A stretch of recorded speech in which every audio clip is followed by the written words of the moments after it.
Ser podcast.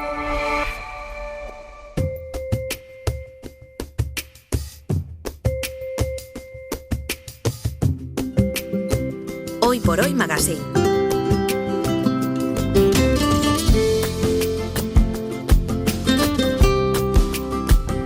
Ser podcast. Estamos empezando el mes de julio, es día 1.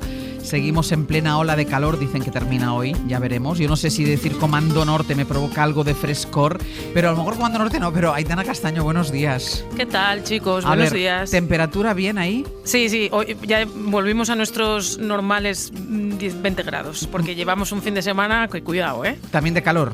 Sí, sobre todo, a ver, hay como dos Asturias. En el norte hay dos nortes, ¿no? Los del norte de la costa y los del norte del interior, que en este caso soy yo, y bueno, tropical, porque claro, tenemos una humedad que roza el 100%. O sea, hay más norte que Aitana Castaño todavía. Hay más norte que Aitana Castaño, que está en Sisión y en La Coruña y por ahí. Vale, Nacho Carretero, ¿qué tal? Muy buenos días. Buenos días, yo aquí en Madrid. En Madrid, pero bueno, en Galicia también estuvimos dando, excepto en un par de sitios, también estuvimos dando temperaturas ayer y era tremendo, ¿eh? Sí, tremendo. Ya no dura, claro. Es como Ya, un espejismo. ya. Ya de repente entra la niebla y Bueno. se estropea. Se estropea, digo, porque allí se agradece el calor. Claro, Se claro. agradece mucho, sí. Claro, pero a ver si ahora vais a agradecerlo demasiado. No, ya está. Ya Eso está. pinta, como, eso pinta. como broma ya está bien. Sí. Pero ahí en todas partes. Como broma ya nos hemos enterado. Aitana, me dicen que estuviste en una manifestación en solidaridad con las 6 de la Suiza, que son las trabajadoras de una pastelería de Gijón condenadas a 2 años de cárcel por un conflicto laboral. Sí, en plena ola de calor, no pasa nada. Manifestación. Se manifiesta una. Claro que sí. Son 5 sindicalistas y una trabajadora de la pastelería suiza que con 2 penas de cárcel diferentes suman 3 años y medio y todo indica que van a entrar en la cárcel si no lo impide. Por ¿sí? ejemplo, que el gobierno del Principado solicitó ayer en el Consejo de Gobierno un indulto, lo solicitó al gobierno de España, un indulto por razones humanitarias a estas 5 mujeres y un hombre. Los convocantes de la huelga, que son casi todos los sindicatos, dicen que bueno, esto es una persecución sindical, que lo único que busca es amedrentar al resto de los sindicatos porque de lo que se le acusa es de coacciones, porque básicamente hicieron unos piquetes y unas protestas delante de la pastelería. Una pastelería que había despedido a una trabajadora que estaba embarazada. Entonces, bueno, es una situación que además alarga ya desde hace 9 años en el tiempo y bueno... Se arrastra desde hace 9 años este conflicto. Sí. Desde hace 9 años. Y ahora si no lo impide, si no hay indulto, tendrán que entrar en la cárcel. Sí, entran en la cárcel porque además incluso el fiscal pidió que no se sumaran las penas, pero el juez se mantiene en sus 13, suma las penas, suman 3 años y medio y se van las 6 personas a las 6 Y de que la te iba a cárcel. decir, pero solo por formar piquetes, bueno, o sea, no hubo destrozos, no hubo agresiones. destrozos. Se supone que hubo enfrentamiento verbal. El dueño de la pastelería lo que acusa allí de amenazas y de coacciones y de intentar estropear su imagen y bueno, pues el juez considera que sí. El Tribunal Supremo, que también se pronunció hace poco, confirma la sentencia del juez de aquí de Asturias y bueno, si no lo impide el indulto que solicitó el Principado de Asturias ayer mismo al Gobierno de España, pues estas mujeres entran en la cárcel. Pues está el Gobierno de España un poco liado, ¿eh? Pues sí, la verdad No que... quiero decirte yo nada, Y pero un poco de follón. tienen un ahora. poco de lío, ¿eh? Y además con los jueces como que no ellos va muy bien sí, la cosa. como que no últimamente. tienen muy buena relación con No, los jueces no, tampoco. sí.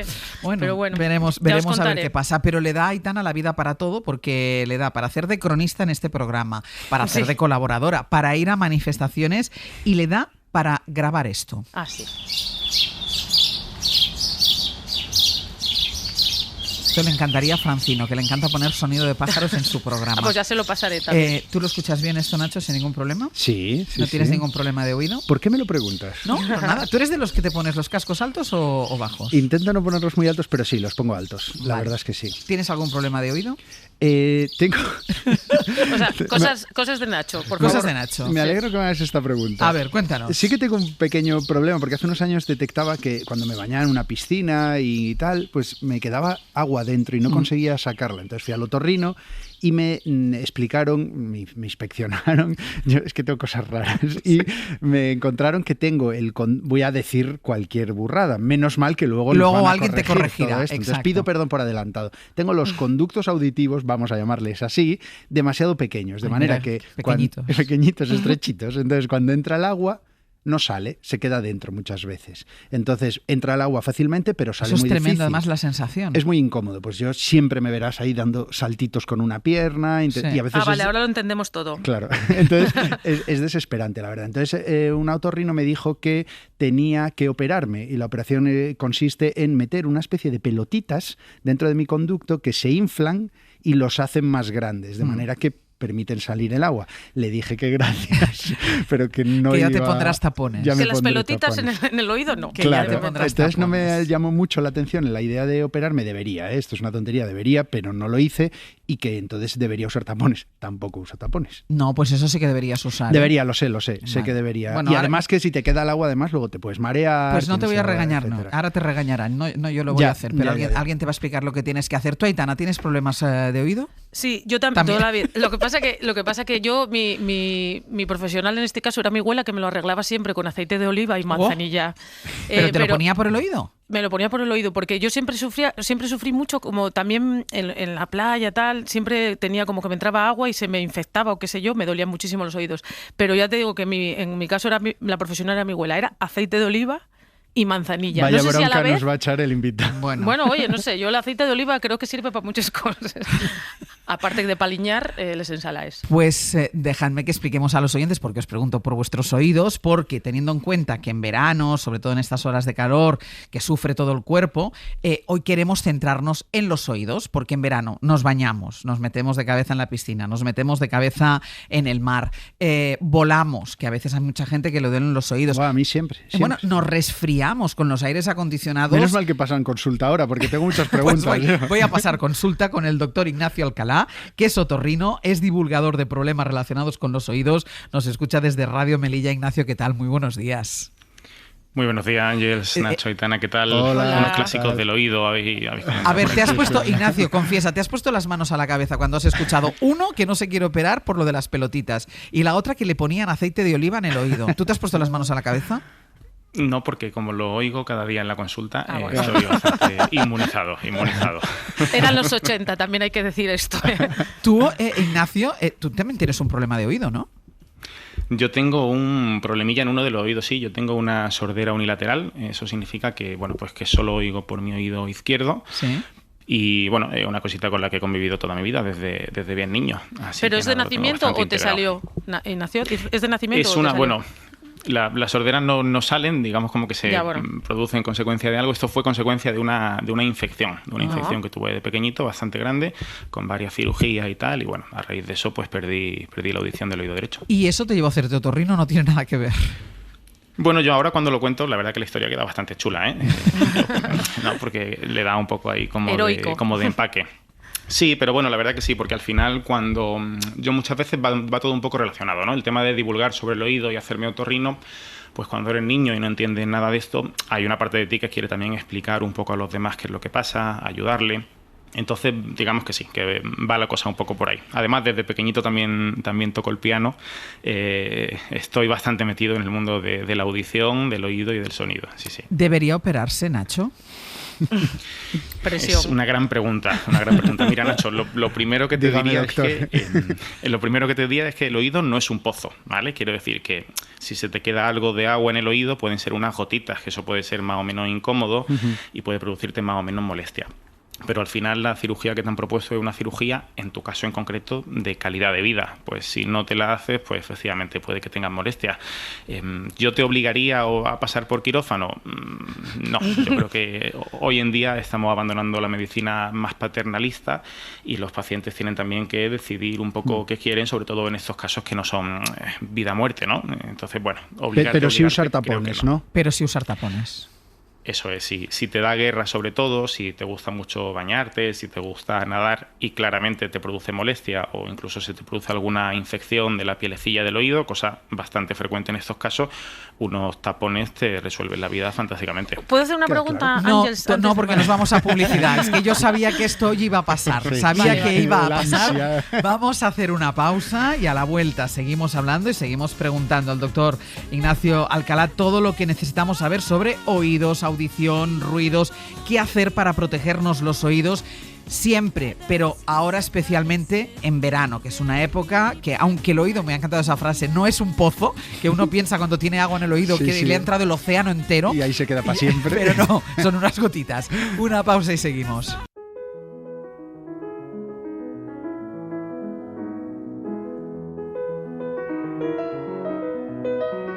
Esta es la sonata 30 para piano de Beethoven. Cuando la compuso ya estaba prácticamente sordo. Empezó, como le pasa a todo el mundo que pierde audición, perdiendo la capacidad de oír los sonidos más agudos, como las notas finales de este violín, o de distinguir la voz de alguien en un entorno ruidoso. Luego dejó de escuchar sonidos graves como el retumbar de un trueno o los tonos más graves de un trombón, hasta perder del todo la capacidad para oír. Padecía una otosclerosis que le dejó sordo, pero no impidió que siguiera componiendo música que debía de imaginar en su cabeza o de sentirla en los huesos, pegando la cabeza al piano. Hoy en el Comando Norte, con Nacho y con Aitana y con el doctor Ignacio Alcalá, especialista en oídos, queremos saber cómo cuidar nuestra audición para poder seguir disfrutando, por ejemplo, de la radio. Y antes de que pregunte a Aitana, yo le quiero preguntar a Ignacio, porque cuando yo te he preguntado por lo del aceite de oliva, tú me has dicho, me encuentro muchas cosas en la consulta. ¿Hacemos barbaridades con nuestros oídos? Hacemos barbaridades tremendas, ¿no? Y algunas se ven desde fuera como echarse productos en el oído que no corresponden. Ahora se ven mucho en las redes. No sé si habéis visto estos vídeos donde la gente se pone como una especie de velas de cera en el oído, ¿no? Y las encienden. Terrorífico. Pero ¿y para qué perdona, Ignacio, que yo no lo he visto. ¿Para qué se ponen velas de cera y las encienden? Pues porque en algún momento... Eso es, en algún momento alguien ha dicho que si se pone una vela en el oído y se la enciende, la cera termina saliendo o limpiándose. Esto es extremadamente peligroso y lo contraindico, por favor, a todo el mundo, que a nadie se le ocurra, si ve un vídeo de estos, que hacer algo parecido. También hay que dejar que la selección natural opere. Sí, es una opción. Y lo del aceite, por ejemplo, que es un remedio de abuela, tampoco. Bueno, lo del aceite no es una mala práctica. Efectivamente, la abuela de Aitana no estaba muy equivocada, pero menos depende en qué caso, ¿no? El aceite viene muy bien, por ejemplo, para las personas que tienen lo que se llama un eczema del oído. No sé si alguno tenéis dermatitis en la rodilla o en el codo, ¿no? Como que la piel pues se agrieta un poquito y salen como escamitas. Esto a veces pasa en el oído y lo podemos hidratar con aceite de oliva siempre y cuando tu otorrino te diga que no hay nada raro en el tímpano ni en tu oído. Pero es una cosa que yo, por ejemplo, recomiendo ocasionalmente para incluso ablandar la cera también. Venga, Aitana, tu pregunta. Yo tengo muchas preguntas. Ahora mismo se me están abriendo muchas posibilidades. Voy a ir con la que iba antes. Que si es peor el agua de la piscina o del mar, porque yo creo que a mí me sienta peor el de la piscina, fíjate. No sé si será por el cloro o algo así. Sí, al final el agua del mar tiene sal y eso seca y hace que el agua que entre en el oído se seque más rápido. Incluso que si tienes la piel, como decíamos, un poquito irritada del oído, se seque y no va mal. El agua de la piscina no tiene por qué ser mala para tu oído si no tienes ningún problema en la piel del oído y si por supuesto no tienes una perforación en el tímpano o te han operado recientemente.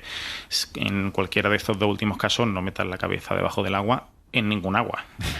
Los que metemos la cabeza dentro del agua, ¿deberíamos bañarnos, Ignacio, siempre con tapones o si no tenemos ningún problema no pasa nada? No hace falta, yo creo, si no hay ningún problema, no tienen antecedentes importantes en el oído y nunca has tenido problemas de que se te quede agua, como decía Nacho, o que se te produzca ese eczemita, tú puedes meter la cabeza en el agua sin problema. El tema de la inmersión o del buceo, ahí sí que hay que hacerlo con un poquito más de cabeza, porque como sabéis esto se entrena y si bajamos mucha profundidad sin estar entrenados, pues ahí sí que podemos tener algún problemilla. Pero un chapuzón habitual de verano, fantástico, el que no tenga problemas, sin tapones. Sin tapones. Voy con mi primera pregunta porque también tengo varias. Venga. Yo creo que es una es la pregunta de España, que es el tema de meterse cosas en el oído para limpiar, por ejemplo los bastoncillos. Bastoncillos, que yo he escuchado tanto que son muy malos usarlos, pero la gente los usa. Saquemos a España de dudas. ¿Hay que limpiarse los oídos por dentro? Por favor, no. Yo lo primero que digo siempre en la consulta cuando alguien me dice, ¿y cómo me limpio el oído? Pues les digo, mira, el oído se limpia con el codo. Y todavía me encuentro gente que hace el intento de ver cómo se lleva el codo al oído, ¿no? La metáfora, ni si descarto ni desmiento que esté haciéndolo yo ahora mismo, ¿vale? Eso es. Si lo habéis intentado, por favor, es la forma óptima de limpiarse los oídos, ¿vale? No debemos meter nada. Yo, cuando tocaba el piano, que os comentaba antes, mi profesor de piano se solía limpiar el oído con un clip de estos de juntar varios papeles. Dios. Y lo metía a una profundidad impactante. Eso me marcó en su momento. Sigo impresionado a día de hoy. No he visto nada tan bruto a día de hoy. Pero no hay que meter nada, porque el bastoncillo, lejos de sacar la cera, aunque salga manchado, lo que hace es empujarla hasta el fondo. Y puede que lo único que haga sea compactar tu cera, que eso, bueno, pues puede no ser malo del todo, pero si se te va la mano te puede hacer daño en el tímpano y ahí la película cambia. O sea que no hay que meter nada en el oído. Los oídos se limpian solos, digámoslo así. Los oídos tienen su mecanismo para limpiarse solo y no solo eso, es que la cera tiene una función en el oído, porque la cera tiene una serie de compuestos y de componentes que nos protegen el oído de ciertas cosas como infecciones o como que entren pequeños bichitos, o sea que la cera tiene su función. Y en Otra el cosa caso es que tenga un tapón. Y iba a decir, y en el caso, eso iba, en el caso de que haya un tapón, es un otorrino, es un profesional quien tiene que extraerte ese tapón. Eso es. A día de hoy, la extracción de tapones en oídos sanos pues se suele hacer en ambulatorio. Si es un poquito más complicado o hay un oído que está previamente operado, por ejemplo, el profesional sería el otorrinolaringólogo. Eso. Bueno, yo tengo otra pregunta. Venga.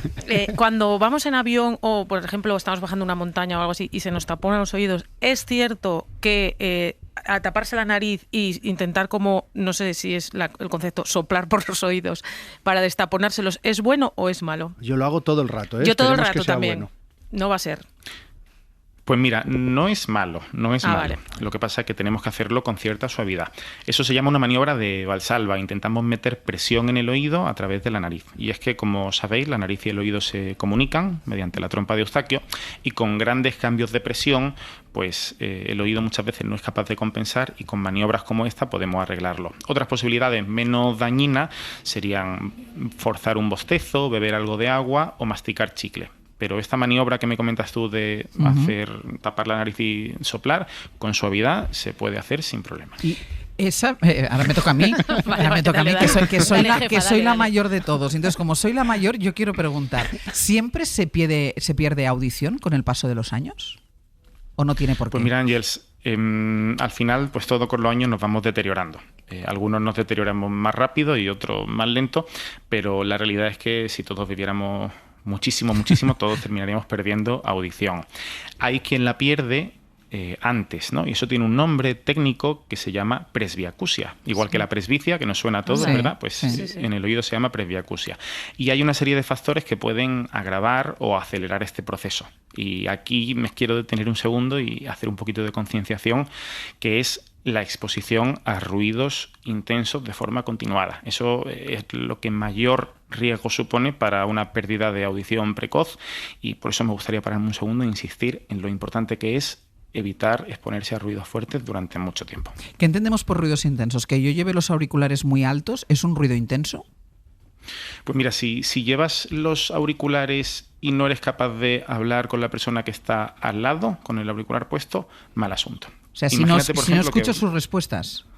Eso es. Imagínate que vas, por ejemplo, en el metro o en el autobús, ¿no? Y vas con tu auriculares puesto escuchando música.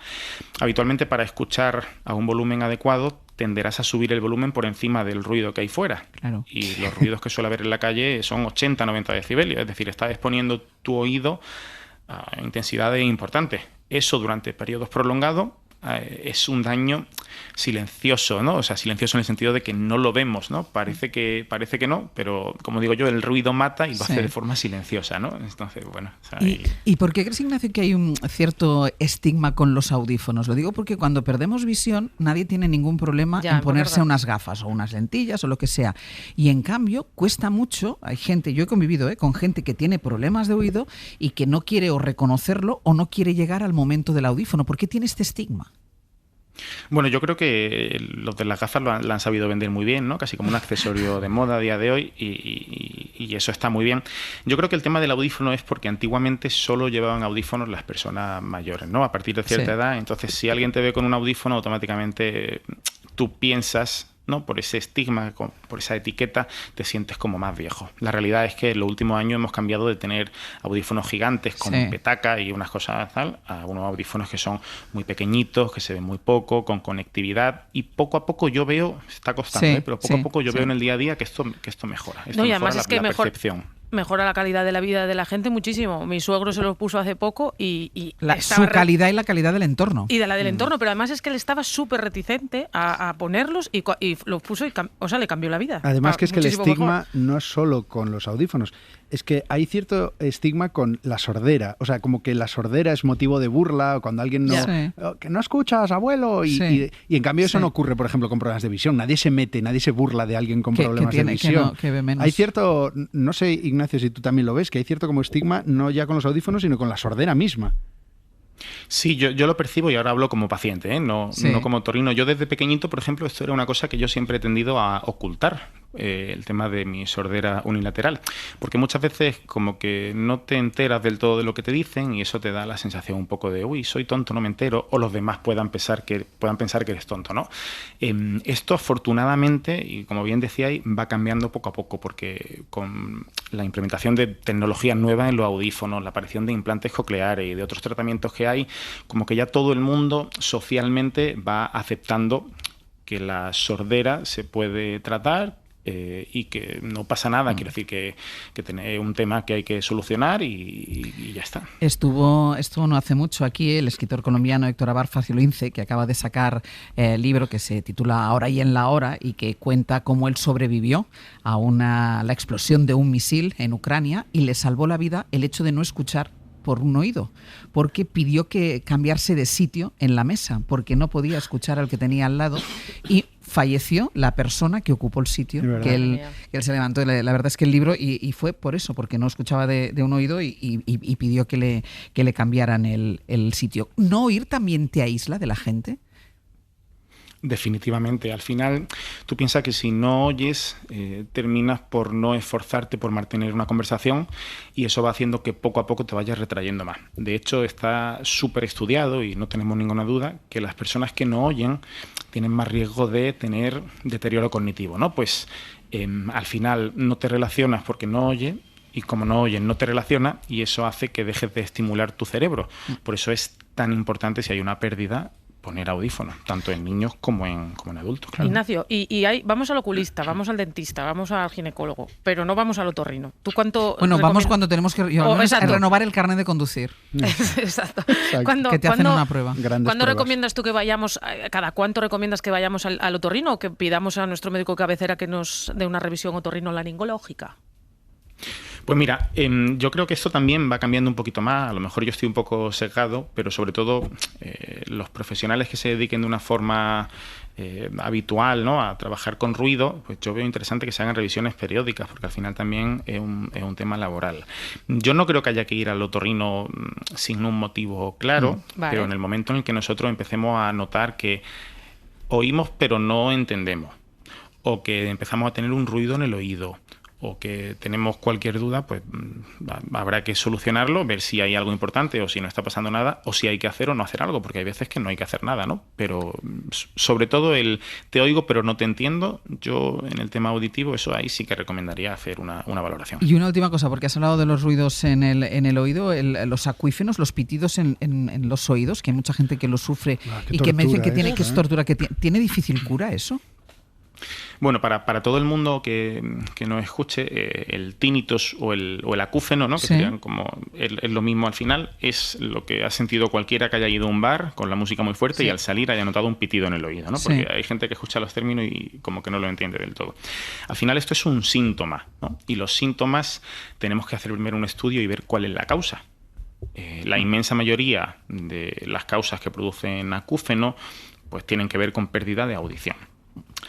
¿Tenemos una pastilla mágica para el acúfeno, como digo yo? Pues desgraciadamente no hay una pastilla mágica. ¿Podemos hacer cosas para convivir mejor con el acúfeno o podemos hacer cosas para que nos moleste menos o para estimular nuestro oído? se pueden hacer. De hecho, este lunes próximo saco un libro justo sobre esto, para aprender a convivir con el acúfeno. Se llama el sonido del silencio. Y la idea es un poco esa, ¿no? El acúfeno a día de hoy tenemos que aprender a convivir con él y se pueden hacer cosas. Pues tomen nota, el sonido del silencio del doctor Ignacio Alcalá. Muchísimas gracias por esta consulta radiofónica. Espero que hayamos ayudado con nuestras preguntas a muchos de los oyentes que querían preguntar lo mismo. Es lo típico que un montón de oyentes habrán sentido identificados. Exacto. Totalmente. Muchísimas gracias, Ignacio. Muchísimas gracias a vosotros. Todos los días mando un correo sobre el oído en doctorignacioalcalá.com, así que pues mira, si queréis leer algo que os interese, ahí estoy. Doctorignacioalcalá.com, siempre hay un correo y después el sonido del silencio para aquellos que tengan los acúfenos y que no sepan cómo convivir con ellos. Muchísimas gracias, Ignacio, de verdad. Un beso. A vosotros. Hasta luego. Vosotros. Hasta la semana que viene, chicos. Os voy a ver, la última. Os voy a ver, ¿eh? Os voy a ver. bueno. Estaremos todos aquí. Perfecto. Besito. Chao. Besín, cuídense, chao. Hoy por Hoy Magazine.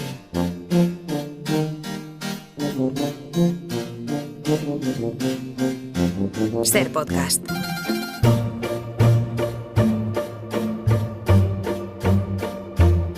No sé si por el calor, por su inminente inicio de vacaciones o simplemente porque sí, pero Chema Rodríguez ha ido a pescar a nuestra Miss Experiencia de hoy en el Mediterráneo. Chema, ¿qué tal? Muy buenos días. Muy buenos días, aunque yo estoy en el Atlántico, como bien sabes, y cuando acabe contigo... Hoy me he venido a la radio con mis chanclas y mi tanguita, y cuando acabe contigo, con esta imagen que quiero que visualices, ¡No, Chema! me voy a cruzar la avenida y me voy a dar un bañito en la playa Victoria a tu salud. Lo del tanga no tenía necesidad de visualizarlo. Bueno, pues no me queda tan mal, ¿eh? Vale. No me queda tan mal, ¿eh? Estás en el Atlántico y decía que has ido al Mediterráneo. ¿En qué caladero has ido a pescar hoy? Bueno, me he ido a Benidorm, que es un lugar que todos asociamos con las vacaciones del inserso y donde mucha gente mayor pues se ha ido a vivir, gente de diferentes... a disfrutar de la jubilación. De la jubilación, eso ¿Sí es, sí? pero, Sí. pero la Miss que traemos hoy, ella no se fue a Benidorm y lo descubrió y le encantó y se quedó allí a vivir, sino que ella nació allí. Ella ha visto cómo Benidorm ha pasado de ser un pequeño pueblo de la costa a un destino turístico lleno de rascacielos. Ella, cuando era adolescente, empezó a trabajar en una galería de arte, luego montó su propia galería y esa galería sigue en pie, y me contaba estos días que hay gente que va solo a visitarla a ella, que ella le cuente, le atienda, que ahora su hijo es quien realmente está llevando también la galería y tal, pero que van específicamente a verla a ella y que se pueden encontrar en la galería auténticos chollos. Ahí te la dejo, Antonia. Pues Antonia, ¿qué tal? Muy buenos días. Buenos días. ¿Con qué edad montaste tú esa galería? Pues bastante jovencita, supongo que unos 16 o así. 16 años. Quería trabajar. Pero a ver, ¿cómo llegas tú con 16 años? Porque decir, voy a montar un negocio, pero una galería de arte. En realidad no empecé con la galería, empecé con algo bastante interesante, que es la cerámica pintada a mano, sí, la cual ahora mismo ya ni siquiera existe. Todo es transfer o calcamonía. Entonces empecé con venditeras, había una colección de venditeras, de a lo mejor 90 venditeras diferentes hechas a mano por artesanos como Jimeno en Paiporta, sí, como muy buenos artesanos. Entonces hacían a mano esas venditeras, esas jarras, esas sí, piezas únicas pintadas a mano. Eso desapareció, entonces es cuando yo pasé a lo de los cuadros, porque la cerámica ya no tenía posibilidades, no se hacía a mano. Entonces, pero a ti este gusto por el arte, ¿de dónde te viene?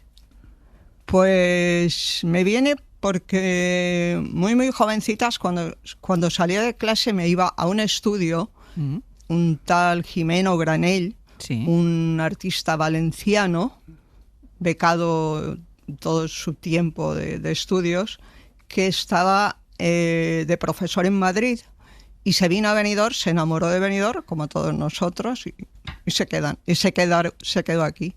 Entonces yo trabajaba con él, le ayudaba, Y supongo que eso es. ¿Pero trabajabas mi por él afición. de casualidad porque encontraste el trabajo o porque ya querías meterte en ese mundo? Pues sería un poquito todo. Es decir, que tus conocimientos de Me arte... engancho bien.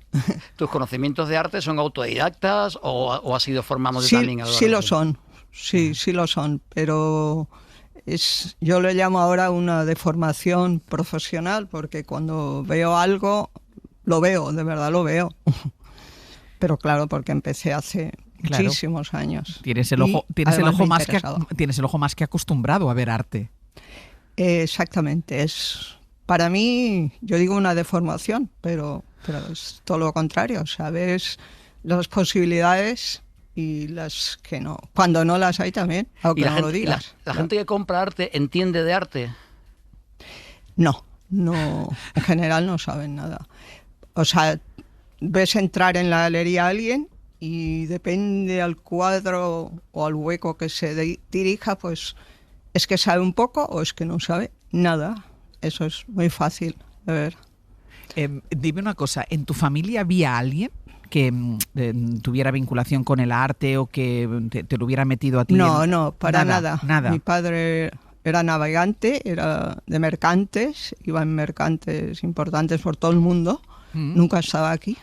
Y mi madre tenía una casa grande con 3 hijas, con una abuela que estaba enferma, con un tío que estaba así, era un poquito retrasadito, en fin, con una luchadora. No, pero con el trato de la pintura y ver cuadros y cuadros. Por la tienda pasan diariamente 20, 30 personas enseñándome sus cuadros. O sea, Pero en cambio, Antonio, tú no te has siempre los veo, ¿eh? Pero tú no te has dedicado nunca a pintar, que uno podría decir, bueno, podría haber Sí, abierto sí camino. que me he dedicado a pintar. Te has sí. dedicado a pintar. Pero era muy crítica y lo dejé. No, Eras muy crítica no me contigo interesa. misma. Claro, no me interesaba. No. De alguna manera, tú dices que los pintores, los artistas, no tienen que temer por tu crítica porque no lo haces desde la envidia. Tú no quieres ser pintora. Para nada, o sea, al contrario, les digo, el año que viene, vienes y vamos a poner a la venta tu cuadro. Luego se les olvida y no vienen, pero si vuelven, ¿por qué no? Les dejo 2 o 3 semanas ahí, un par de cuadros y ellos más felices que nada. Porque No pasa ellos nada. vienen a verte a ti para que les juzgues o ya directamente porque creen que son suficientemente buenos como para exponer. Ellos realmente todos piensan que son buenísimos. Y lo son, porque se atreven por lo menos. Pero no hace falta herirles. Y, Se van contentos. Tú eres autodidacta en esto de este ojo crítico que tienes para el arte. Al momento de pintar, ¿intentaste formarte en algún sitio? Y de hecho iba a clases con profesores que habían hecho bellas artes, pero no me satisfacían. No, mi obra no la regalaba a mis sobrinos.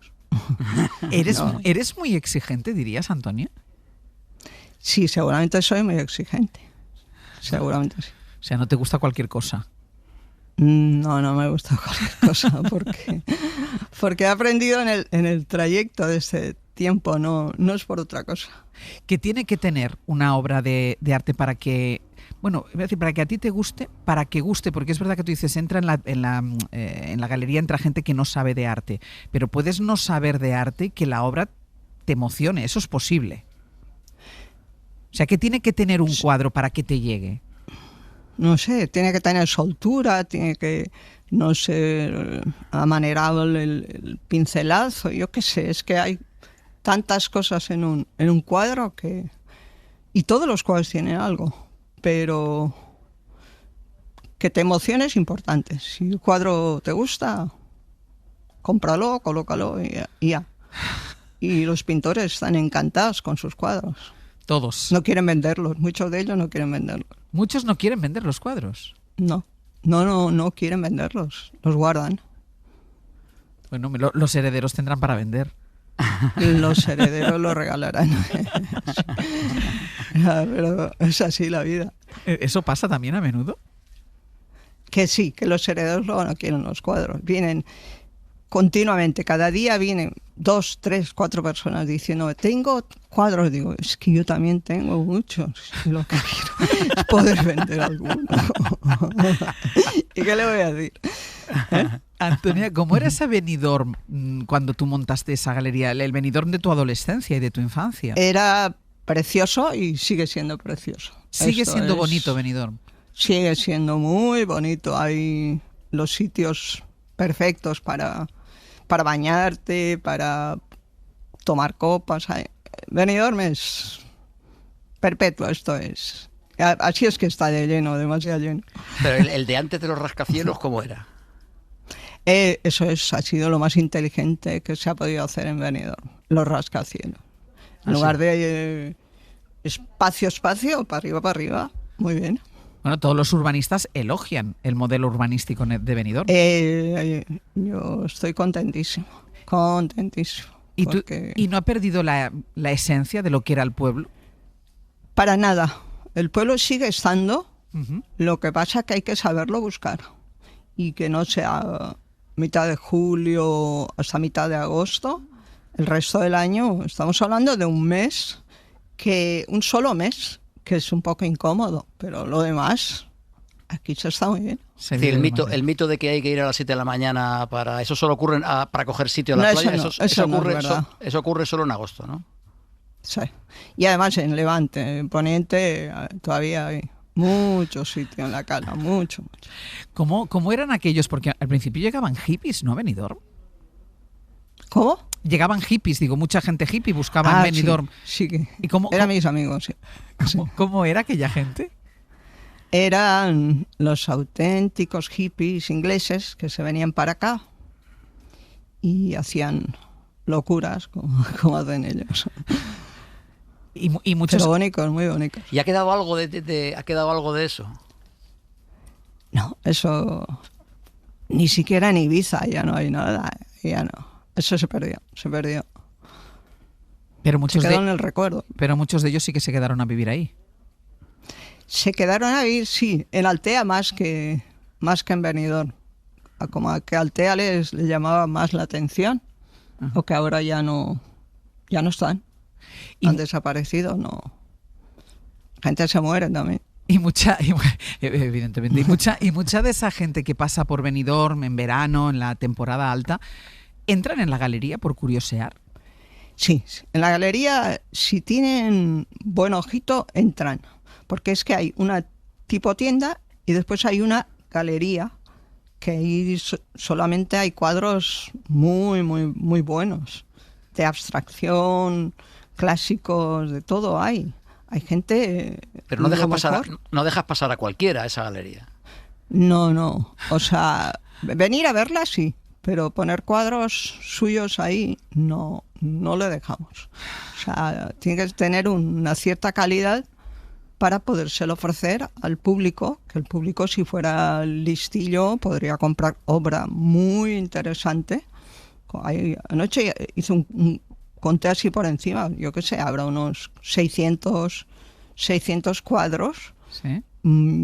Muchos de ellos son buenísimos, están en internet, han desaparecido los pintores, han muerto, son gente interesante, a precios que el día que llegó se puso el precio y nunca más se ha vuelto a tocar. No se revaloriza la obra. Sí, sin duda, pero nosotros no vamos mirando internet a ver qué vale, que ahora vamos a cambiar. No, tenemos mucho trabajo. Tenemos trabajo de marquetería. La marquetería la dominamos totalmente. Es lo que nos da para ir diariamente. Antes de que se nos olvide, ¿cómo se llama la galería? Es verdad, estaba pensando lo mismo. Delfos. Se llama Galería Delfos. Y después la otra, que exclusivamente solo hay originales muy buenos, sí. Se llama El Oráculo. El Oráculo se lo puso Ricardo, Delfos se lo puse yo en su momento. El Oráculo de Antonio. En el año 71. ¿Quién era Ricardo? Ricardo es mi hijo, que sabe mucho de arte, ha hecho bellas artes, comunicación audiovisual, muchas carreras. Es decir, tu hijo ya no es autodidacta como tú, él se ha formado. No lo es. Y entiendo que se ha formado de verte a ti, o de trabajar, o de estar a tu lado.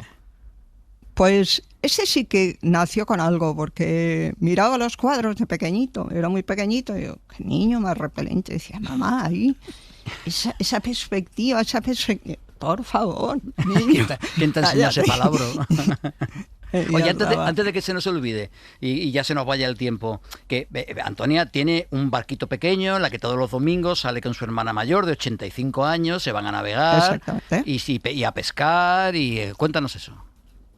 Esto es muy bonito porque es un barquito pequeño relativamente, tiene 6,20 metros, es suficiente, hay 2 literas para descansar al mediodía y podemos salir la isla para cuando la isla se integra con las montañas, ya dices voy a volver porque ya no sé dónde está la isla, pero puedes perfectamente nadar, hacer un circuito hasta subir a la isla arriba, abajo. ¿Salís las dos solas? Pescar a las 7, las 8 de la noche. ¿Salís las dos solas?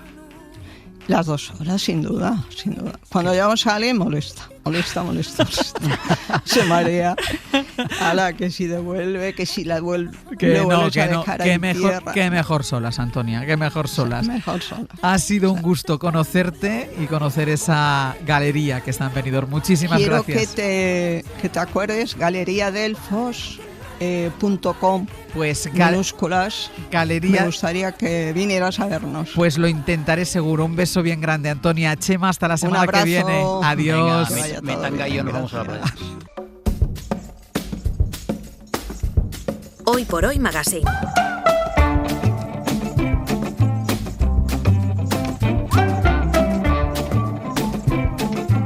Ser podcast.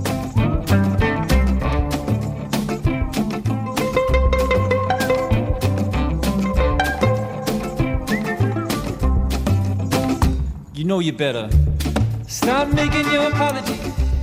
Eduardo Barba, buenos días. Buenos días, Ángels. ¿Qué tal estás? Muy bien, acalorado, pero muy bien. Acalorado, pero las plantas nuestras no lo están notando especialmente. Bueno, está la terraza, lo estaba comentando ahora con Sebe, las plantas de la terraza están a tope. Maravillosas. Quitando los aeonio, que ahora son unas plantas que se apagan, esas alcachofitas que parecen como unas rosas, sí. esas ahora se apagan, porque llega la alta temperatura y van cerrándose y se van quedando sin Pero hojas. el resto está maravilloso. A tope, todo floreciendo, todo muy lozano. Todo a pesar de la ola de calor y del sofoco insufrible que hace en buena parte de España, pero las plantas van sobreviviendo. Siempre nos dice Eduardo que las plantas se acostumbran, se habitúan, es decir, que ya una vez han encontrado su sitio, son más resistentes. Eso es. Vamos a hacer un poco un balance semanal porque la semana pasada presentaste al jazmín estrella, que era para tapar una de las columnas de esas escaleras que suben por la terraza. Ya está empezando a trepar, las flores continúan saliendo a pesar de este calor, y por aquí tenemos la maceta de los esquejes que hiciste del rosal. Sí, aquí está y puedes comprobar cómo tuvimos un éxito del 100%. No se nos chafó ninguno de los esquejes.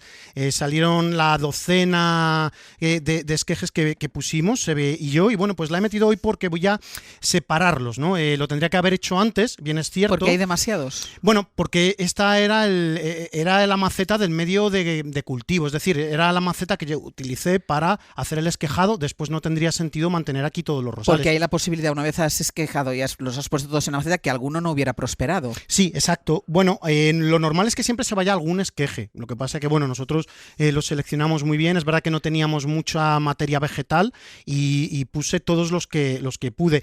Aquí ahora mismo han enraizado todos y, claro, estar todos juntos... se van a pelear por el agua bonito, y se van a pelear por juntos todo. Como hermanos, miembros de una iglesia, pero mejor separarlos para tener muchas más plantas de rosal y poder distribuirlas, también regalarlas, ¿no? Que hay personas del equipo que me han pedido un rosal. Bueno, pues vamos a separarlos.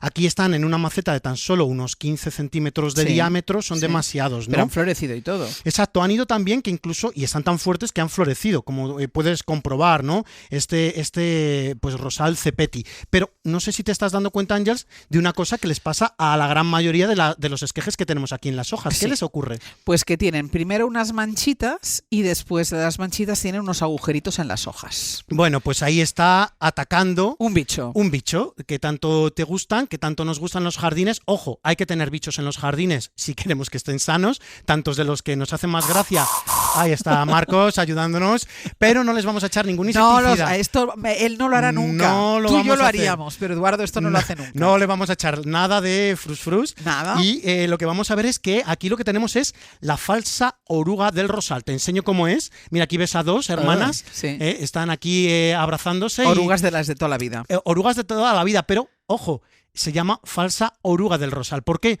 Porque no es una oruga que vaya a dar pues como consecuencia una mariposa, sino que va a dar pues una avispa que, fíjate qué casualidad, esta mañana Arnau de Rosales Ferrer me ha mandado, como nos han escuchado en el avance, fíjate, nos ha mandado una foto de cómo es este pues insecto. Este es el insecto que sale de esa oruga. Este es el insecto que sale de esta oruga, es decir, no es una mariposa, como podríamos pensar. Sí. Las orugas, siempre que vemos una oruga, estamos pensando en Sí. una mariposa diurna Sí. o en una polilla, ¿no? Más Sí. nocturna. Bueno, pues aquí no, aquí estamos hablando de un himenóptero, de la familia de las avispas, y lo que hace este himenóptero es que va colocando los huevos. Fíjate cómo Arnau ha pillado a la avispa en el momento exacto en el que está inoculando dentro Sí. de uno de los tallos frescos del rosal.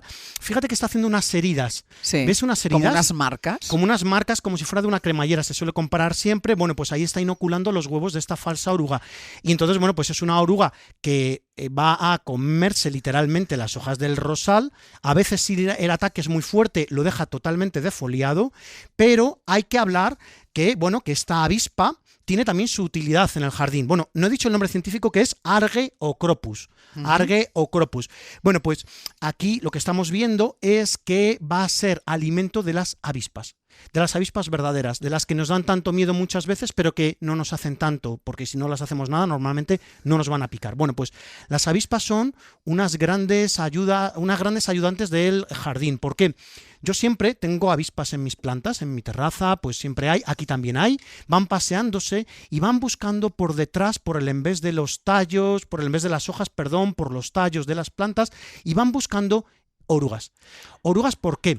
Y carne en general, porque con ellas alimentan a sus larvas. Entonces las avispas son unas grandes ayudantas que tenemos siempre en nuestros jardines, y estas falsas orugas del rosal son presa de estas avispas. De hecho, yo muchas veces cuando he tenido un ataque de esta falsa oruga del rosal, a continuación ya ves cómo las avispas van y vienen y se las comen por completo. Entonces, ahora mismo, que yo si esto lo tuviera en mi casa ya estaría sufriendo, porque... Sí.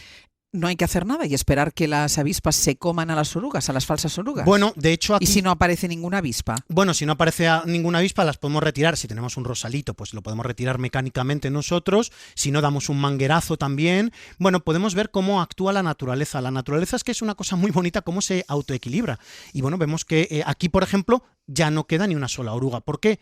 Porque muy probablemente vinieron esas avispas a ayudarnos. Porque eran visibles, las orugas se veían perfectamente. Yo de hecho quité un par. Quité un par que las eché a nuestro nenúfar, porque ahí tenemos un pececito que se come las larvas de las avispas. Digo, bueno, pues le vamos a echar un poco de carne, un poco de solomillo. Tenemos a ver toda la pirámide aquí en la terraza de la cadena SER. Gracias a que Marcos nos sale con su frus. Sí. Entonces, esto lo vas a trasplantar, incluso estos esquejes que tienen las hojas tan maltrechas por culpa de la oruga, también lo vas a trasplantar. Todo, porque ahora la oruga ya no está presente y la plantita formará nuevas hojas sanas. De hecho, fíjate aquí, por ejemplo, que te estoy señalando, Sí. la última hoja compuesta están sanísimas. está perfecta. Ya Sí. no está el ataque de esta falsa oruga del rosal, así que Vale. podemos cantar victoria, y muy probablemente gracias a las avispas. Hoy por Hoy Magazine.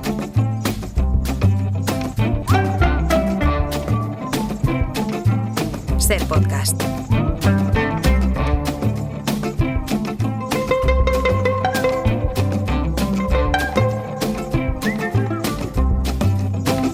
You know you better.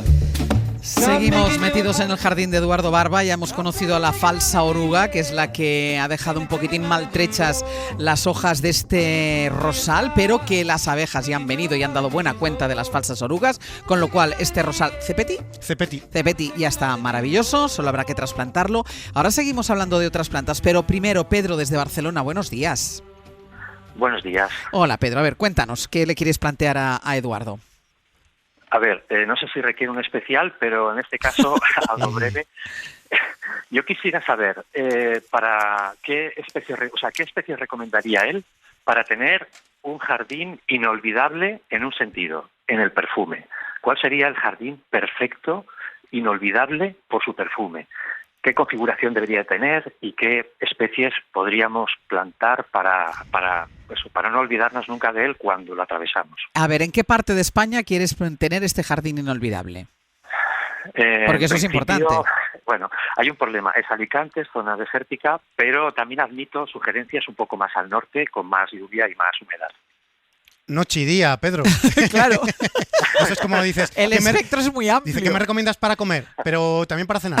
Pues o uno u otro, porque claro, tenemos hay que elegir. Bueno. Mira, para una tierra árida, Pedro, lo que habría que hacer... Esto sería el caso de Alicante. De Alicante, claro, es verdad que ahí tenemos una tierra que suelen ser tierras mucho más con poca retención de agua muchas veces, partículas muy minerales, porque muchas veces hay pocas lluvias, ¿no? Lo primero que tú tienes que hacer, Pedro, cuando consideres hacer un jardín, ya sea en el sur o en el norte, es elegir muy bien la planta. Pero antes que la planta hay una cosa todavía más importante, que es la tierra. A la tierra muchas veces la consideramos la gran olvidada en jardinería, porque pensamos que ya con elegir... Con plantarla ya está. Exacto. Dices, bueno, yo ya voy a plantar aquí un alcornoque, un aladierno, por mencionar dos plantas muy típicas de ahí, de la zona de Alicante. Bueno, pero es que lo que hay que hacer antes es trabajar bien la tierra.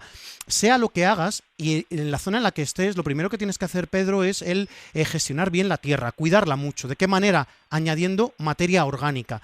Esto es muy importante y básico, sobre todo en una zona como Alicante, porque ahí la tierra va a ser mucho más pobre y lo que tú tienes que conseguir es que esa tierra, cuando tú plantes, tenga retención de agua y haya buenos nutrientes para la planta que elijas.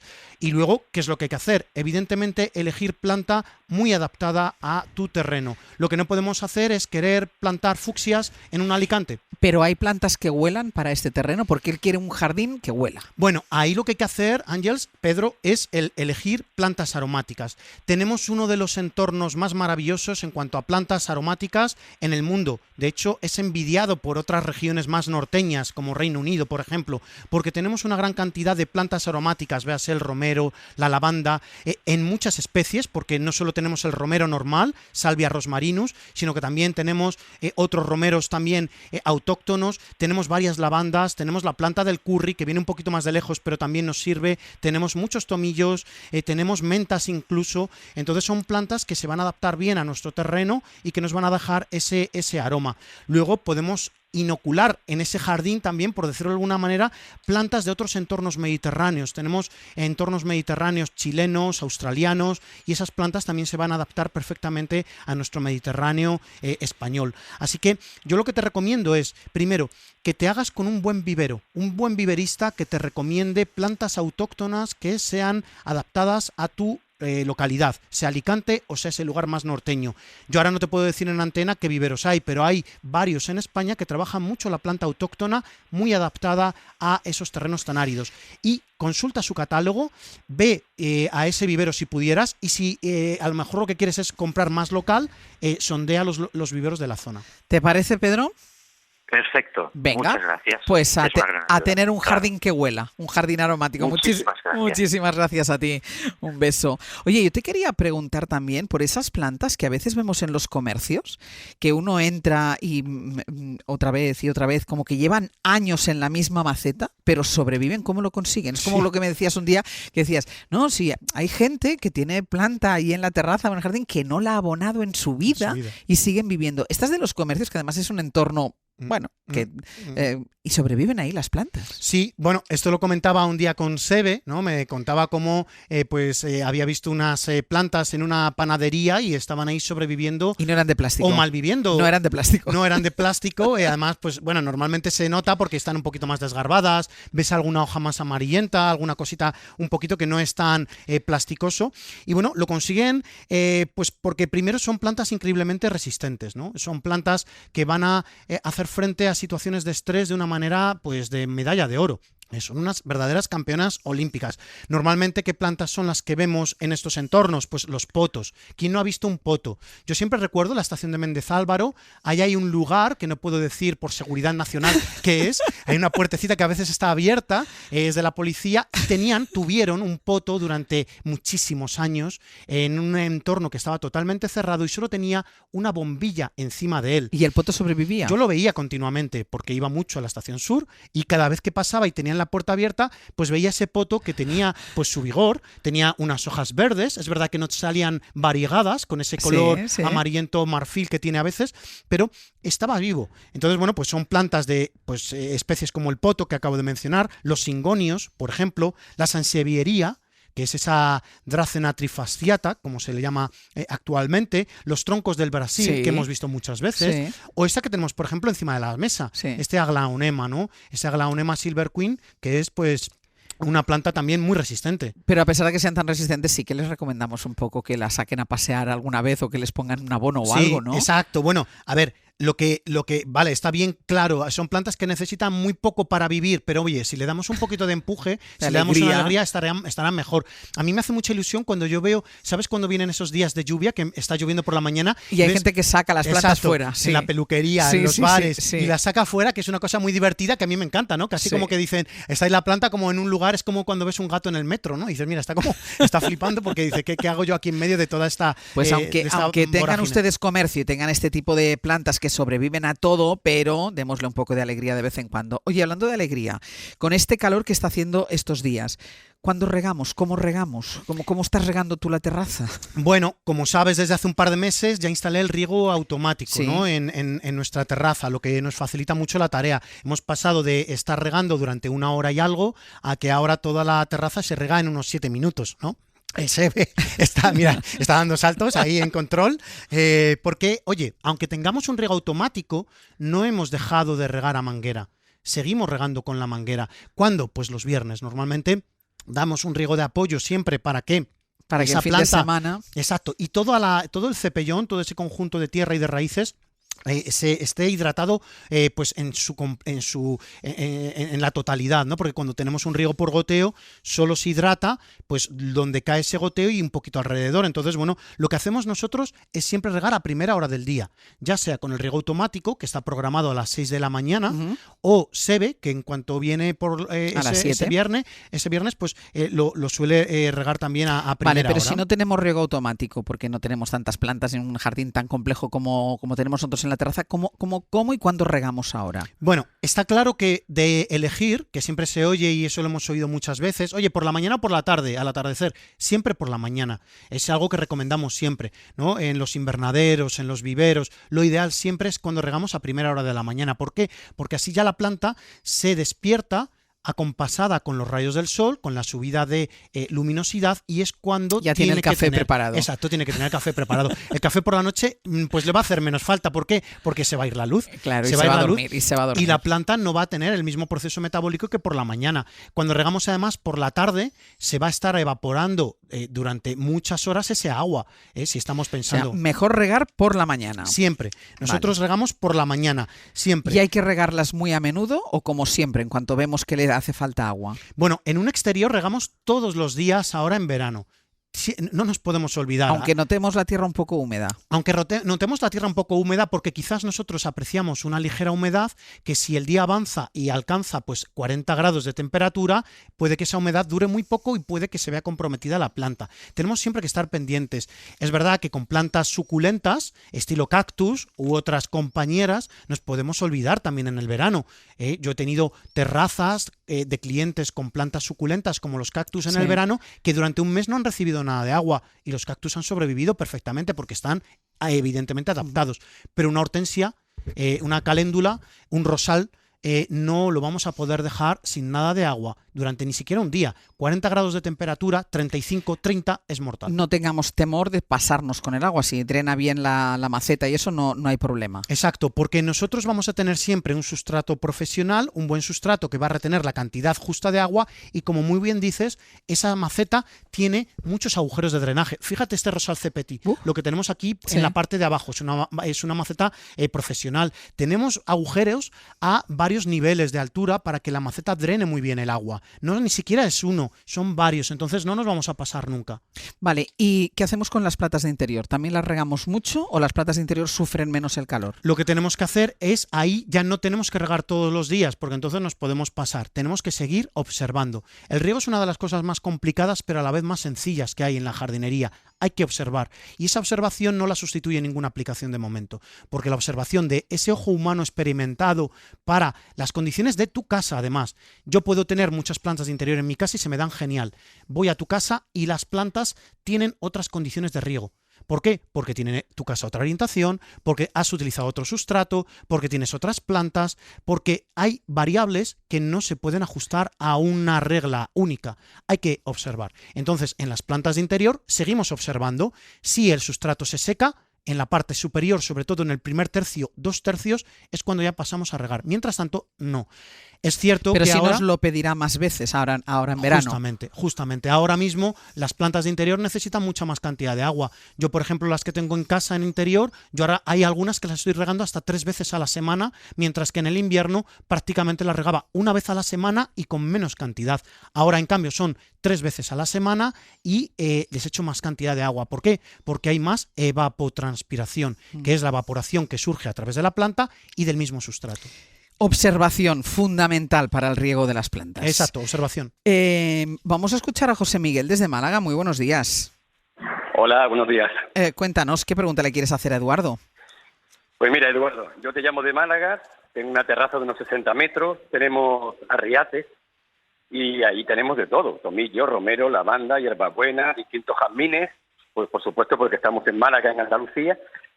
La orientación es sur, le da el sol por la mañana, a mediodía ya no tiene sol, y tengo una dama de noche o un galán de noche que mis vecinos lo tienen a tope de flores, pero yo no.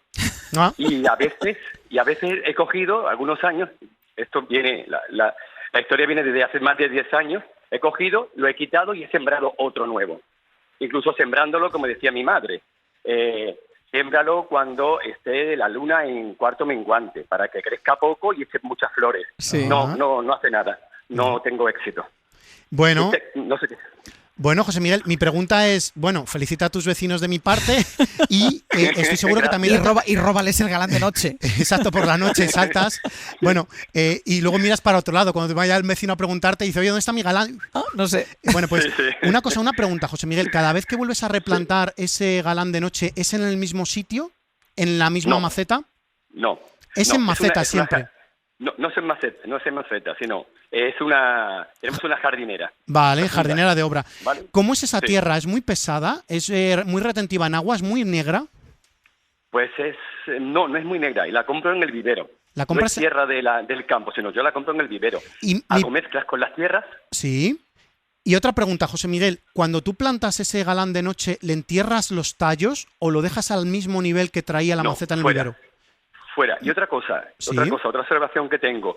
Mis hojas son muy grandes, muy frondosas, son muy grandes, mientras que las hojas de mis vecinos son pequeñitas. Vale, eso puede ser por una razón. Aunque tú dices que le da el sol, mi pregunta de nuevo es, eso es como un médico. Cuando vas al médico muchas veces vas a notar, y notamos muchas veces, que te hacen muchas preguntas. Cuanto más preguntas te haga un médico es porque todavía no tiene la causa.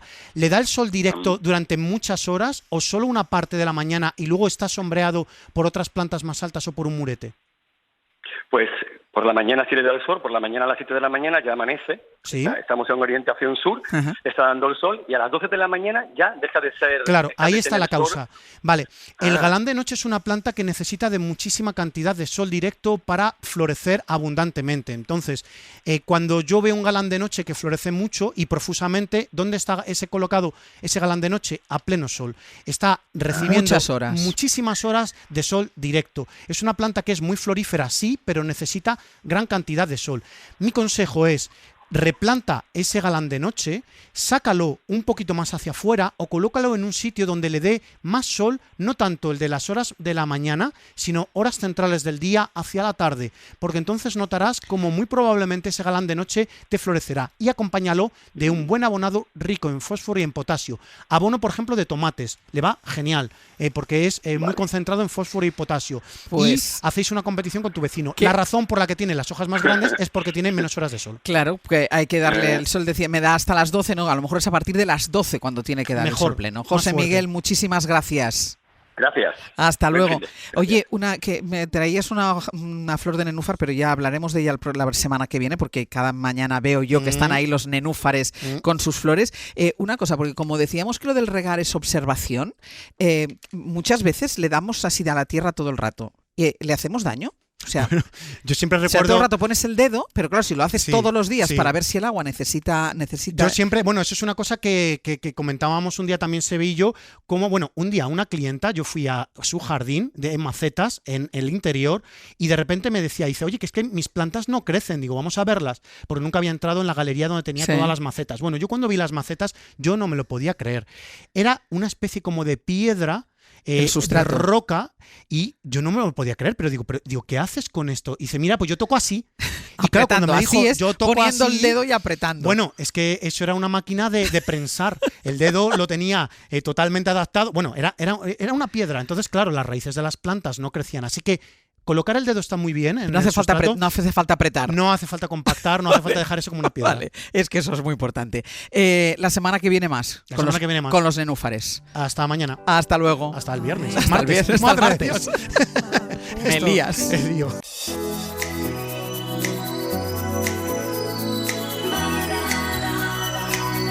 Hoy por Hoy Magazine. It's murder on the dance floor. You better not kill the groove, DJ. Gonna burn this goddamn house right down. Ser podcast. Oh, I know about your kind.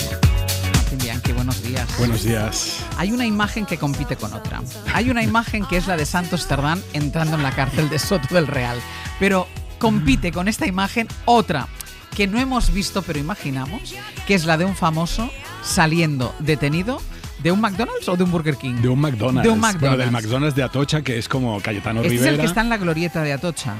Como llegando al Reina Sofía. Exacto, sí. Exacto. Vale. Pues Cayetano Rivera, en la noche del lunes...